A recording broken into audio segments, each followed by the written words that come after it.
आगामी काळात होऊ घातलेल्या लोकसभा निवडणुकीच्या पार्श्वभूमीवर सर्वच पक्षांनी आपली मोर्चेबांधणी सुरू केली आहे।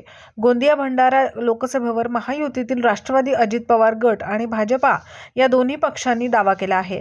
आता या जागेवर आदिवासी विकास मंत्री विजय गावित यांनी देखील वक्तव्य केले असून मागील 2 पंचवार्षिक भाजपने या जागेवर विजय मिळवला असल्याने व आमचे विद्यमान खासदार सुनील मेंढे यांनी मागील काळात चांगले कार्य केले असल्याने त्यांच्यावर पक्ष अन्याय करणार नाही अशी आशा आम्हाला आहे म्हणत मला पक्ष पुन्हा दुसऱ्यांदा संधी देईल या सुनील मेंढे यांच्या वक्तव्याची पाठराखण केली।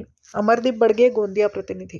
कसं आहे, प्रत्येक पक्षाला वाटतं माझ्या कार्यकर्त्याला मिळालं पाहिजे। प्रत्येकजण दावा करतो, पण शेवटी काय हे पक्षश्रेष्ठी ठरवतात कोणाला द्यायचं कोणाला नाही द्यायचं।